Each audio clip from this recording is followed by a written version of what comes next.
The topic of climate change is a very sticky situation and has constantly been in the news recently with people who don't believe in it called climate deniers. In general, the crowd mentality, especially among people my age, is that if you don't agree with 97% of the scientists, you're a climate denier. In this video, I'll shed some light on this question to show how it's much more complex than a yes or no answer, as well as both sides of the argument, so stay tuned.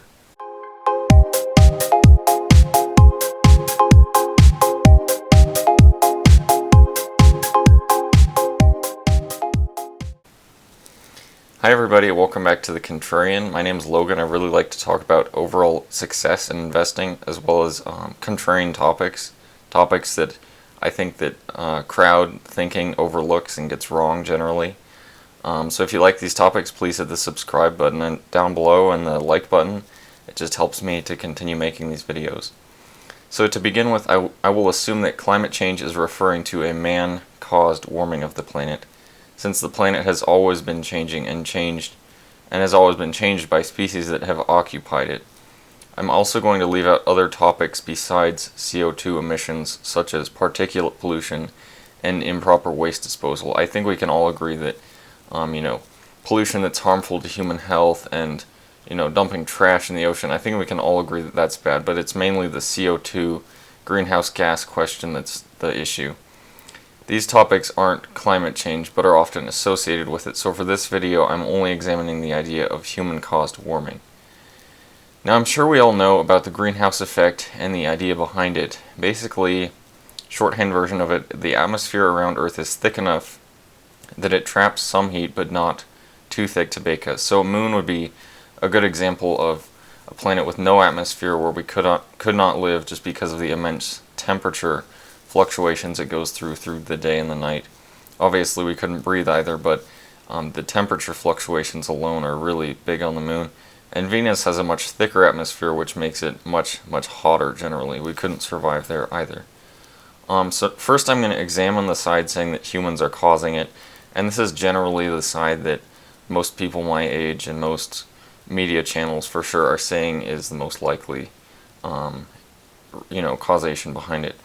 Basically, the idea is that the Industrial Revolution caused much more uses in burning hydrocarbons such as coal, oil, and natural gas, and released up stored carbon into the atmosphere.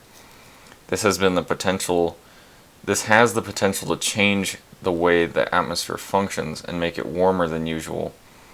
Also, it's argued that 9 out of 10 of the hottest heat waves have happened since the year 2000.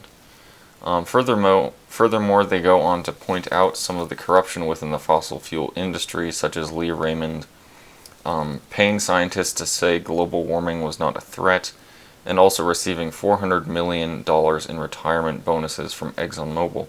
And at the time, this was the largest in public company history.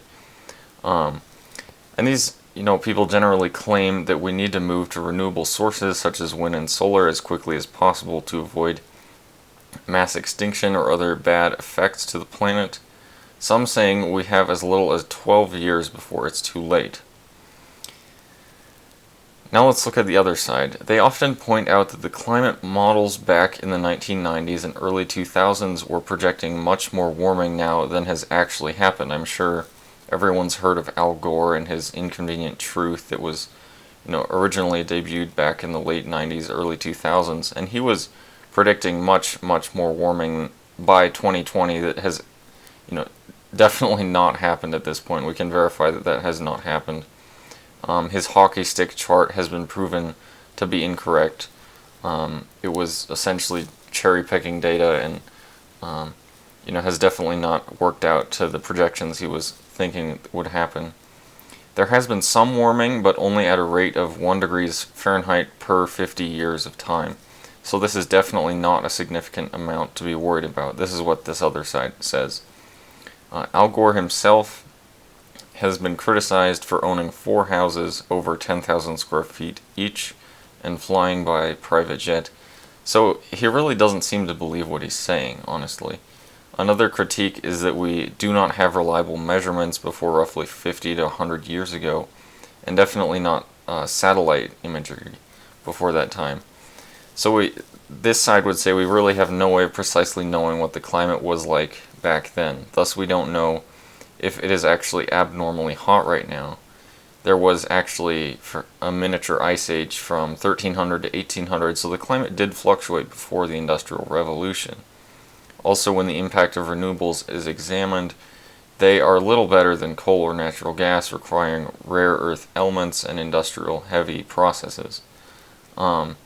If you want to look into this more, the impact that renewables have, Planet of the Humans goes into this a lot. It's a documentary by Michael Moore, basically arguing why renewables are a little better than the energy sources that they replace.